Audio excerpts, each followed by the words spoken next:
कृष्ण जिनका नाम है, गोकुल जिनका धाम है, ऐसे श्री भगवान को मेरा बारंबार प्रणाम है। नमस्कार।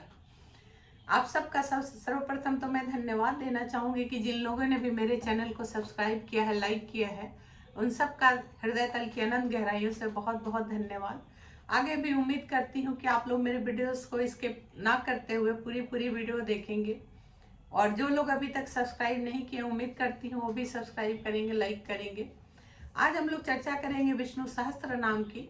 अभी तक मैंने, जैसा आप सबको ज्ञात है, कि 800 नामों पे मेरी चर्चा हो चुकी है।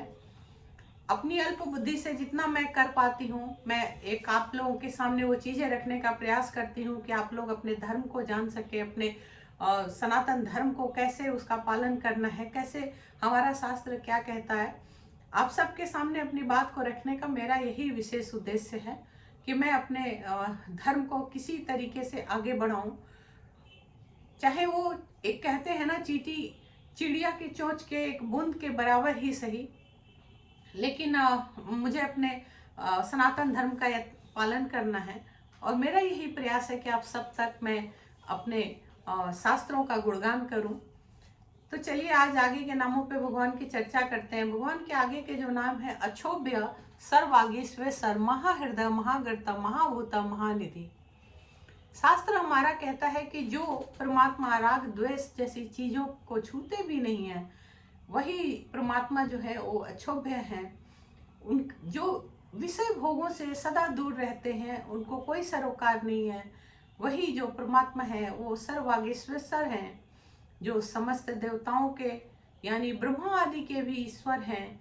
वही परमात्मा आनंद के सागर हैं और वो सदैव जो प्रसन्न चित्त रहते हैं। इतने बड़े सागर में भी वो बिल्कुल शांत बैठे रहते हैं, शेषनाग की सैया पे सदैव मन मन मुस्कुराते रहते हैं और आंखों को, अपनी पलकों को बंद रखते हैं। लेकिन वो सिर्फ पलकें बंद होती हैं, वो तो सर्वत्र देख रहे होते हैं। सर्वत्र वो सब कुछ उनको नजर आता रहता है। और जिनके चरणों को महालक्ष्मी जी, श्री जी सदैव आहिस्ते आहिस्ते दबाते रहती हैं, वही जो परमात्मा है, उन्हीं को महाहृदय भी कहते हैं। भगवान की माया एक गहरी खाई की तरह है, इसलिए वो महागर्त हैं। और कहते हैं जो तीनों काल से एक स्वरूप होने के कारण उसी परमात्मा का नाम जो है वो महाभूत है। उसी परमात्मा में जो समस्त सृष्टि है वो समाई हुई है, इसीलिए उसी परमात्मा का एक नाम महानिधि है। कुमुद कुंदर कुंद प्रजन्य, पावन अनिल अमृतांश, अमृत वपु, सर्वज्ञ सर्वतोमुख। शास्त्र कहता है जो पृथ्वी के भार को सदैव उठाए रहते हैं, इसीलिए वो परमात्मा जो पृथ्वी के भार को जो भी है उसको पार उतारते रहते हैं, वो परमात्मा ही कुमुद है। वही परमात्मा पत्र पुष्प फल जो ग्रहण करते हैं, इसीलिए उनका एक नाम कुंदर भी है। शास्त्र ये भी कहता है कि हिरण्याक्ष को मारने के लिए भगवान ने जब वाराह रूप धारण किया, इसीलिए वही परमात्मा कुंदर है। वही जो हरि है वो कुंद के समान है, बहुत सुंदर अंगों वाले हैं, इसीलिए उसी परमात्मा का नाम कुंदर है। वो परमात्मा जिनके अंगों के कहा जाए कि हम लोग कल्पना ही नहीं कर सकते। वो इतने सुंदर हैं, वो इतने कोमल हैं और इतने सुंदर हैं कि बस हम लोग एहसास कर सकते हैं। एहसास करने के लिए बस दो पलक, अपने पलकों को बंद करके दो पल उनको सोचना पड़ता है, फिर उनका जो रूप दिखता है तो समझिए कि वो उससे कहीं कहीं कहीं बहुत ऊपर उस परमात्मा का रूप है, स्वरूप है। वो जो हरि है बहुत सुंदर, जो स्फटिक की माला की तरह एकदम निर्मल है, इसलिए भी उनको कुंद कहते हैं, क्योंकि जो स्फटिक होता है, कहा जाता है वो माता लक्ष्मी जी का रत्न है। और स्फटिक जो होता है वो बहुत ट्रांसपेरेंट रहता है, सदैव चमकता रहता है, बहुत चमकीला होता है, बिल्कुल सफेद उज्जवल। तो बिल्कुल वैसे ही वो परमात्मा है, इसीलिए वो कुंदर है, कुंद है। कहते हैं उसमें हरिवंश महापुराण में भी लिखा हुआ है कि जब भृगुनंदन परशुराम जी ने समस्त पापों की जो निवृत्ति के लिए अश्वमेघ यज्ञ किया, उस महादान वाले यज्ञ में दक्षिणा रूप से मर्ची नंदन कश्यप जी को प्रसन्नता पूर्वक संपूर्ण पृथ्वी दे दिया, और इसीलिए भी वो कुंद है।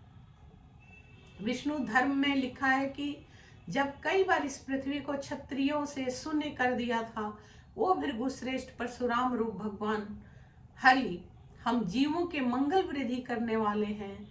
वही हरि मेघ के समान तीनों तापों को शांत करते हैं, समस्त कामनाओं की वर्षा करते हैं, इसीलिए उसी हरि का नाम प्रजन्य है।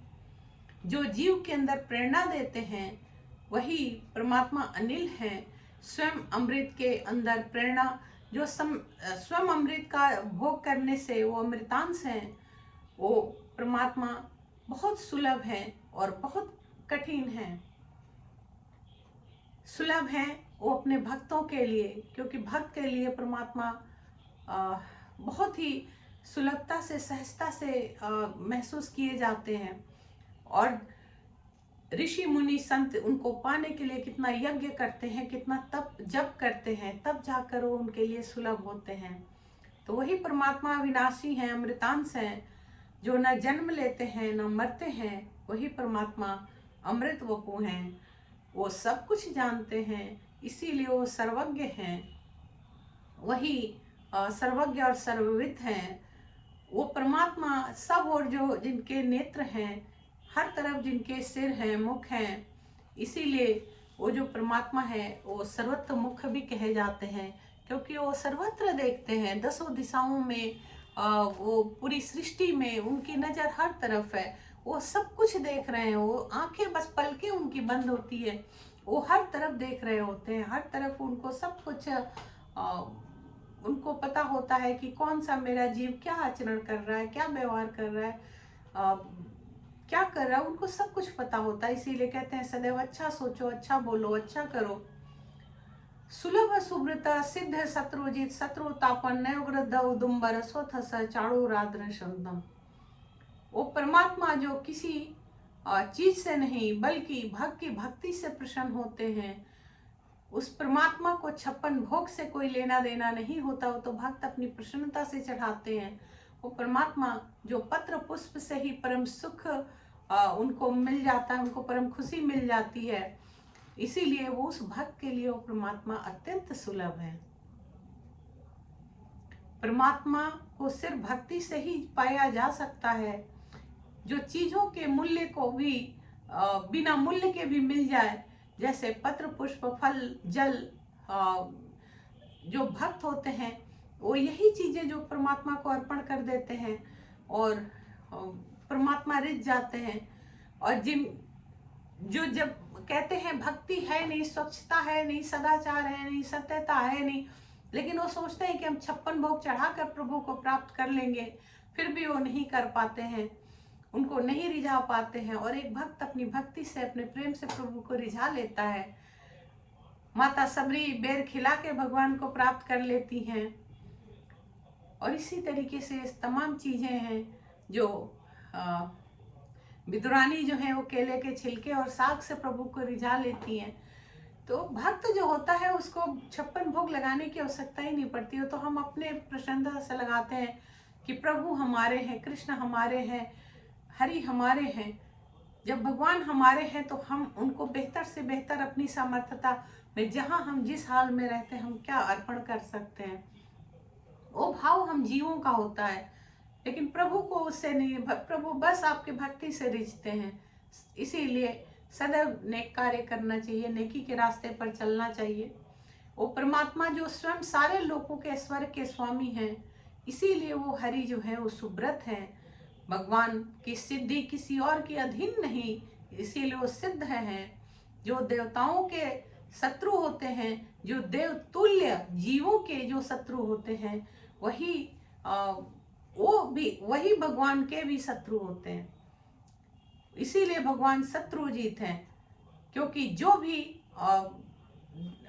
भी देवताओं को जिसने भी सताया, वो किसी तरह के कोई भी राक्षस रहे, और जो भगवान के भक्तों को जो सताता है, जो भगवान के भक्त को तकलीफ देता है, वो किसी भी रूप में कोई भी राक्षस रूपी जीव है, तो उसको भी भगवान सजा जरूर देते हैं, क्योंकि भगवान को बिल्कुल नहीं पसंद है कि उनके भक्तों को कोई किसी तरीके से यातना दे।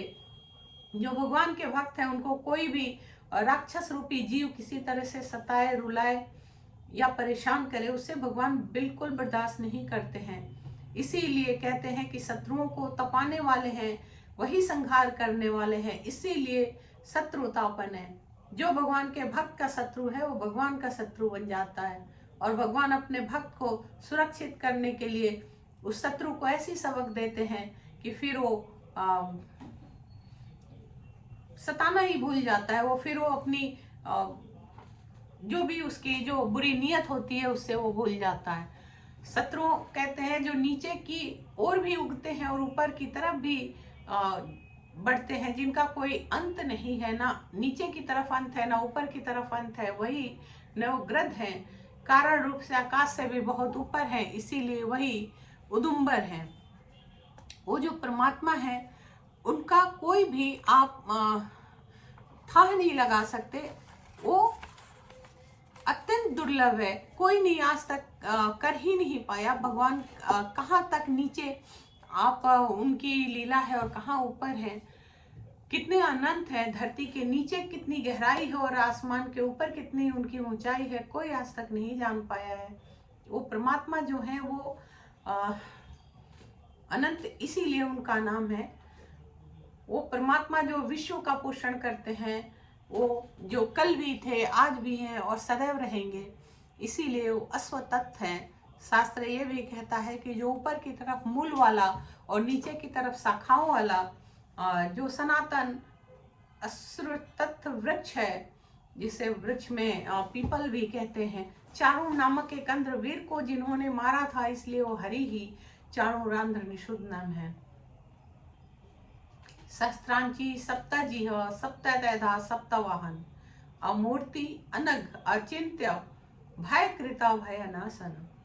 जिनके सहस्त्र यानी अनंत किरणें हैं, वो भगवान ही सहस्त्र अर्चे हैं, क्योंकि गीता जी में लिखा हुआ है कि जो आकाश में 1000 सूर्यों की प्रकाश एक साथ जो प्रकाशित हो रही है, उस हरि के प्रकाश की बराबरी वो प्रकाश नहीं कर सकता। जिस अग्नि रूप भगवान की 7 जीवाएं हैं, इसीलिए वही हरि सप्त जीव हैं। शास्त्र ये भी कहता है कि अग्नि रूप भगवान की 7 दीप्तियां हैं, इसीलिए वो भगवान सप्तैधा हैं। 7 घोड़ों, भगवान सूर्य के जो 7 घोड़े वाहन हैं, इसीलिए वो सप्त वाहन हैं।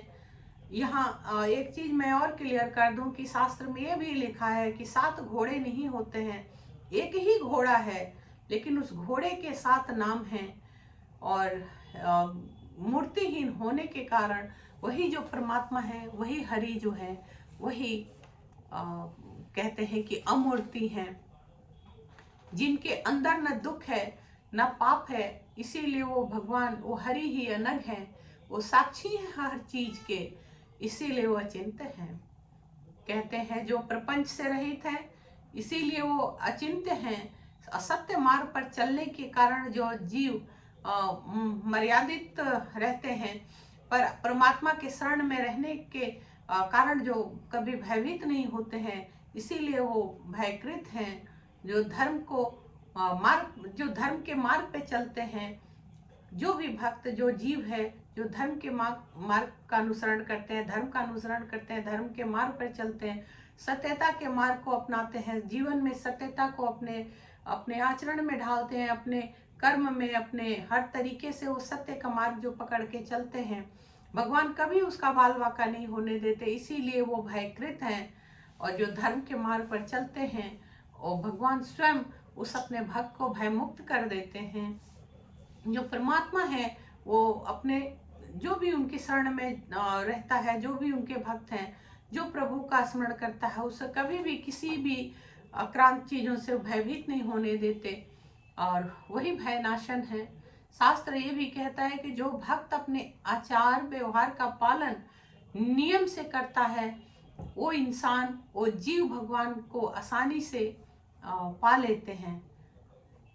बहुत ऐसे ऋषि मुनि संत महात्मा जैन हैं जिनको वर्षों वर्षों यज्ञ जप तप करना पड़ता है, फिर भी वो परमात्मा को नहीं पा सकते। लेकिन कई बार ऐसा देखा जाता है कि एकदम एक मामूली सा जीव, मामूली सा इंसान अपनी भक्ति से उस प्रभु को पा लेता है, उस प्रभु का एहसास कर लेता है। जो भक्त होता है वो परमात्मा का एहसास कर लेता है। कभी कभी ऐसा जीवन में वक्त आता है जब लगता है कि जहाँ कोई नहीं है, लेकिन तभी अचानक से लगता है अरे कोई तो है।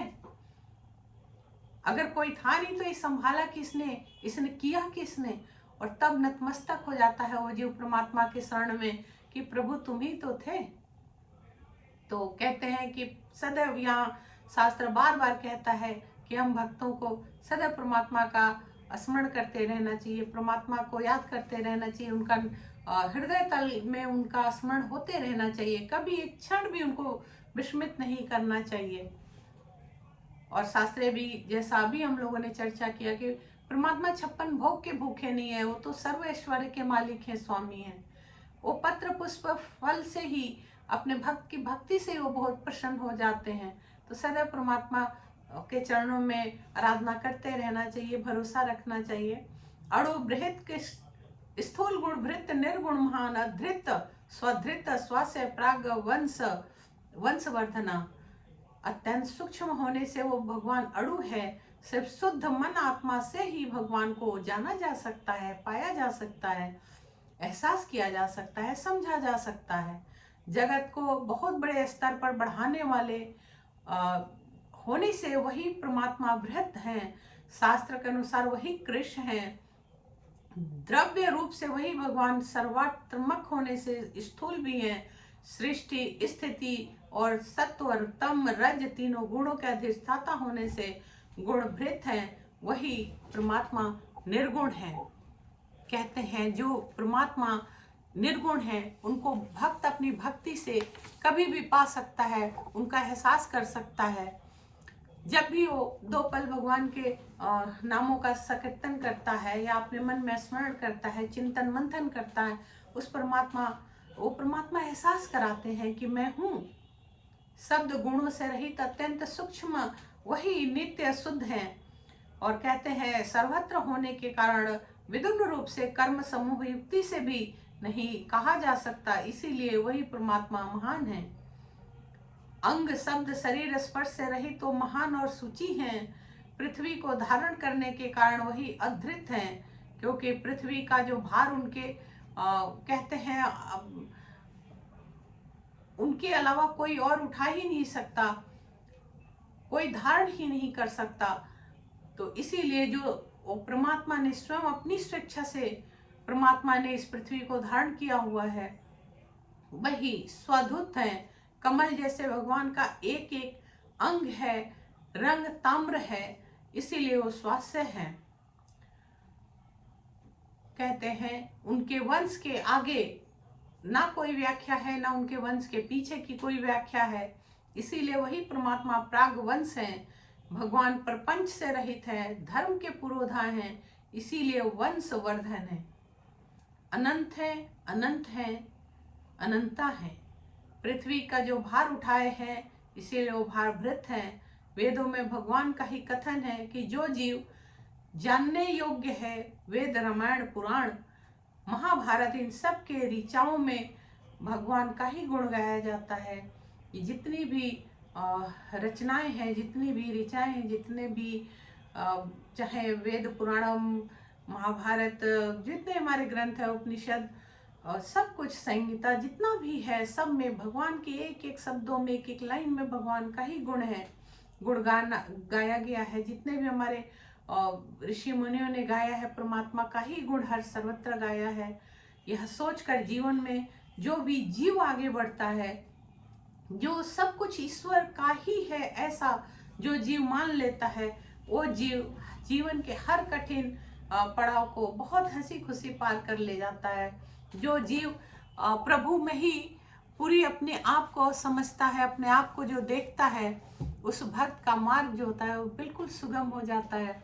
जो भी परमात्मा ही सब कुछ है यही सोच लेता है, उस परमात्मा को ही सब कुछ मानकर जो परमात्मा है में ही खुद को अर्पण कर देता है, लीन कर देता है, उसका जीवन का सफर कभी कोई नहीं रोक सकता। कितना भी कोई उसे पराजित करने की कोशिश कर ले, तोड़ने की कोशिश कर ले, वो जीव कभी पराजित नहीं होता, क्योंकि प्रभु स्वयं उसकी रक्षा करते हैं। उस भक्त को परमात्मा स्वयं किसी न किसी तरीके से उस दुख, दर्द, पीड़ा से, रोग से दूर निकालते हैं, क्योंकि परमात्मा तो सर्वज्ञाता है। वो सब कुछ जानते हैं, सब कुछ देखते हैं। उनको मालूम है कि मेरे द्वारा बनाया हुआ, मेरे उनकी ही रचना सभी जीव हैं, तो उनको तो ये सब कुछ पता होता है कि कौन सा जीव जो है वो क्या कर रहा है, क्या आचरण कर रहा है, क्या आचार व्यवहार कर रहा है। तो परमात्मा अपने जीव को, अपने भक्त को सदैव शत्रु रहित जो जीव हैं उनसे बचा कर रखते हैं। राक्षस रूपी जो जीव हैं, जो परमात्मा के भक्त को परेशान करते हैं किसी तरीके से भी, तो परमात्मा स्वयं रक्षा करते हैं। इसीलिए शास्त्र यही कहता है हम लोगों को कि हर क्षण, हर पल परमात्मा का स्मरण किया करें। मार्ग उससे क्या होता है, उस जीव का मार्ग जो होता है बहुत सुगम हो जाता है, क्योंकि वही परमात्मा परम गति है, वही सीमा है और वही परम गति है। योग ज्ञान कहते हैं कि उसी से प्राप्त होने के कारण भगवान वही परमात्मा योगी है। इसी को योग समाधि भी कहते हैं। परमात्मा सर्वदा अपने आत्मा स्वरूप में समाहित अपने आप को रखते हैं, इसीलिए वो योगी हैं। भगवान अनंत अनंतराय हैं, इसीलिए वो योगीश हैं। जब संसार जगत का संसारिक वन में भटकते हुए जो जीव हैं, जो इस मन का जो भ्रम जाल है उसमें जो फंसे हुए जीव हैं, जो इसी में भटकते रहते हैं, उस जीव को निकालने वाले वही परमात्मा हैं। उस जो परमात्मा ने बनाया हुआ जो आवरण है, एक तरह से एक आश्रम कह सकते हैं आप, इसके समान उसमें इस जो भटकाव है जीवन का, उससे निकाल कर जो शांति देने वाले हैं वो प्रभु वही आश्रम है। जो व्यक्ति हर वक्त कहते हैं कि संतप्त रहते हैं, यानी दुखी रहते हैं, हमेशा कुछ लोग आपको जीवन में मिलेंगे हमेशा दुखी रहते हैं, हमेशा उनको से जब भी बात करिए वो रोना ही रोते रहते हैं, वो हमेशा अपना दुखड़ा ही रोते रहते हैं। तो ऐसे लोगों में कहते हैं कि अपनी परिस्थितियों का जो हर वक्त रोना रोते रहते हैं, या अपने दुखड़ों का रोना रोते रहते हैं, तो वहीं पे वो श्रवण है जो गलत करने वाले को भी क्षमा कर दे।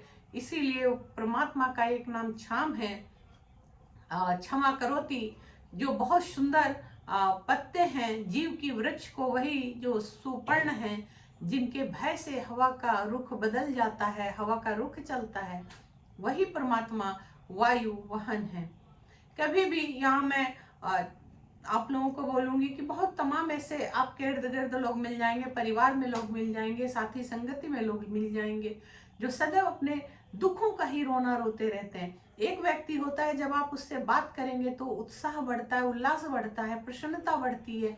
वो व्यक्ति कितना भी दुखी हो, कितने भी उलझनों में हो, समस्याओं में हो, परेशानियों में हो, लेकिन वो जब किसी से बात करता है तो कोई समझ ही नहीं पाता है कि कितने किस द्वंद का सामना कर रहा है, इसके अंतर मन में क्या द्वंद चल रहा है। वो व्यक्ति प्रसन्नता पूर्वक वेलकम करता है, किसी का भी स्वागत करता है, प्रसन्नता पूर्वक बात करता है। कोई जान ही नहीं सकता कि 2 दिन से खाना खाया है कि नहीं खाया, भूखे पेट है, इसके जेब में 1 रुपये है कि नहीं है, या ये किसी को कोई रोग है या बीमारी है, कोई नहीं जान सकता। वो एक इंसान का नेचर होता है, जीव का एक स्वभाव होता है, जो प्रसन्न चित्त रहते हैं।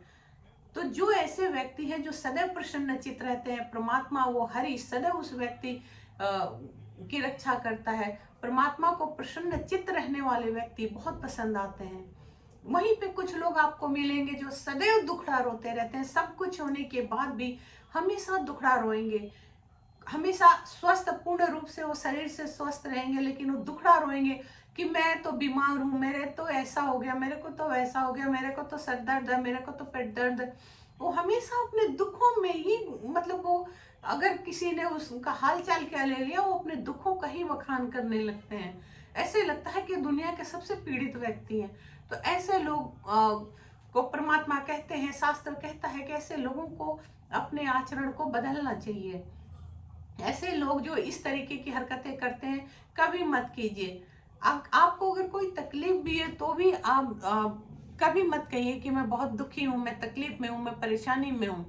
आप हमेशा कहिए मैं मजे में हूँ, बहुत आनंदित हूँ, बहुत आनंद में हूँ, क्योंकि आप ही की एनर्जी काम करती है। जब आप परमात्मा इस तरीके की अपने अंदर एनर्जी को डेवलप करते हैं तो आपके इर्द गिर्द वैसा माहौल होने लगता है, आपको परमात्मा उसी रूप में आपको देने लगते हैं।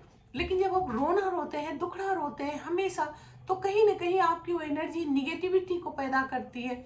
और जब, क्योंकि वो एनर्जी कोई दूसरा नहीं देता है, आप स्वयं ही अपने एनर्जी को निगेटिव कर लेते हैं। क्योंकि हमारा जो शरीर है, जो जीव का शरीर है, ये सिर्फ एनर्जी है। तो हमारी ऊर्जा जिस तरफ जाती है वही ऊर्जा हमको रिटर्न में मिलता है। तो सदा प्रयास करें कि अच्छा सोचें, अच्छा बोलें, दुख को छुपा कर भी हंसते मुस्कुराते प्रसन्नता पूर्वक अपना जीवन यापन करें। कहते हैं कि वैसे व्यक्ति जो भी हैं उनका मार्ग बहुत सुगम हो जाता है। वही परमात्मा परम गति है, वही सीमा है, परम गति है। योग्य ज्ञान जिसे कहते हैं वो प्राप्त होने के कारण वही भगवान योगी है। तो कहने का वही मतलब है कि जो भी संसार या जगत या संसारिक वन में भटकते हुए जो जीव हैं, उनके मन को जो शांति मिल जाती है तो वहीं पे वही प्रभु जो है वो आश्रम है। और इस तरीके से जो अपने भक्त का भय हर लेते हैं और सुख से जिसका जीवन चलता है, वही जो भगवान है वो भक्त वो उस परमात्मा को अति प्रिय होते हैं। वही जो वायु जो चलता है, जिससे जीव श्वास ले, हर तरह का जीव जो भी है इस सृष्टि पे वो जो श्वास लेता है, वही परमात्मा वायु वाहन है। धनुर्धर धनुर्वेद दंड दमयिता दमहापराजित सर्वस्व नियंता नियम नियमयम यम। शास्त्र कहता है भगवान श्री राम ने जो धनुष धारण किया, इसीलिए हरि का नाम ही धनुर्धर है। वही दशरथ कुमार धनुर्वेद हैं। घमंड में भरे हुए व्यक्तियों को के घमंड का जो दमन करते हैं, वही जो हरि है, परमात्मा है, वो हरि। वही दंड है, हरि दंड है, वही दंड देते हैं, वही उसको सजा देते हैं। यम और राजा आदि रूप से प्रजा के अंदर जब अहंकार बढ़ जाता है जीव के अंदर, यहाँ कहने का आशय यह है कि जो भी इस सृष्टि में जो जीव हैं, जब भी उसके अंदर अहंकार और घमंड की वृद्धि होती है तो वहीं पे वही दंड देते हैं, वही परमात्मा अहंकारी घमंडी व्यक्तियों का घमंड का दमन करते हैं। इसीलिए वो दमयिता हैं। और जो जिसका विभाग है और जिसको जैसे कर्म वैसा फल देते हैं, वही प्रभु दम है। कहते हैं वो कभी शत्रुओं से पराजित नहीं होते, इसलिए अपराजित हैं। जो जैसा है उसको वैसे ही उसके कर्मों के अनुसार उसी के हिसाब से कार्य में जो प्रभु नियुक्त करते हैं, इसीलिए वो नित्यंता हैं। भगवान के लिए कोई निमंत्रण नहीं, नियम नहीं, इसीलिए वो अनिमय हैं, अनियम हैं। और भगवान का न जन्म है न मृत्यु है, इसीलिए वो जो प्रभु हैं वो यम है। प्रभु के जो भी वाणी है, जो हमारा शास्त्र शिक्षा देता है, हमारे जो शास्त्र हैं वो हमारे जीवन जीने की प्रेरणा देते हैं। तो आप सबसे यही मैं अनुरोध करूंगी कि सदैव अपने जीवन में अपने आचरण को शुद्ध रखें, सही रखें, अपने शास्त्रों का अध्ययन करें। जो भी नहीं अध्ययन कर सकते तो श्रवण करें। जो भी हमारा धर्म है उसका यथाविधि पालन करें। आप किसी के लिए भी अच्छा सोचें, अच्छा बोलें, क्योंकि जब भी आप जैसा सोचेंगे वैसा ही आपको परमात्मा रिटर्न भी देता है। तो सदैव अपने आचार व्यवहार को बहुत ही शुद्ध रखें, पवित्र रखें, किसी के लिए बहुत अच्छे विचार रखें। यदि आप किसी के लिए अच्छा नहीं कर सकते तो किसी का बुरा करने की तो कभी आप ख्वाब में भी ना सोचें। और जितना यदि बन सके तो मैं तो यही कहूँगी कि आप अच्छा अच्छा करें, क्योंकि कर्म हमारा पीछा कभी नहीं छोड़ता। हम जैसा भी करते हैं वही रिटर्न में हमें ये प्रकृति वापस देती है। यदि आपने अच्छा के लिए, भला के लिए, किसी का भला करने के लिए अपना हाथ आगे बढ़ाया है, किसी का सहारा दिया है, तो अच्छे के रूप में आपको मिलेगा। यदि आपने किसी को रुलाया है तो आप सताया है, तड़पाया है या किसी का कुछ हड़पा है तो आपको उसी रूप में वो मिलेगा। और फिर यहाँ यही कहूँगी कि जैसा बार बार शास्त्र कहता है कि जब हम सोचते हैं कि अरे पता नहीं क्या गलती हुई, तो जब प्रारब्ध को हम सोचते हैं तो क्या कल नहीं होगा? प्रारब्ध भी था, आज भी हम हैं और अगला जन्म भी होगा। इस जीवन को जितना सुंदर बना सकते हैं सुंदर बनाइए, जितना अच्छा कर सकते हैं अच्छा कीजिए। यदि आप सक्षम हैं तो अपने से कमज़ोर लोगों की मदद कीजिए। यदि आप वो भी नहीं कर सकते तो सबके लिए भला सोचिए, क्योंकि आप किसी के लिए कुछ करिए ना करिए, अपनी सोच को आप बेहतर जरूर बना कर रखिए। यही मेरा अनुरोध है। आज इस दिव्य चर्चा की यहीं पे समापन करते हैं, क्योंकि ये चर्चा ऐसी है जो कभी खत्म नहीं होती है। इसको जितनी देर भी बोलते रहिए, कभी दिल नहीं भरता, मन नहीं भरता। बस ये हरी चर्चा ऐसी है कि जितना करते जाएं, लेकिन ज़्यादा और बोलने से वीडियो और लंबी हो जाएगी। तो पुनः फिर अगली वीडियो में हरी चर्चा करेंगे। चलते चलते पुनः एक बार आग्रह करूंगी कि प्लीज़ मेरे चैनल को ज़्यादा से ज़्यादा सब्सक्राइब कीजिए, लाइक कीजिए। यही मैं उम्मीद करती हूँ। हरे कृष्णा।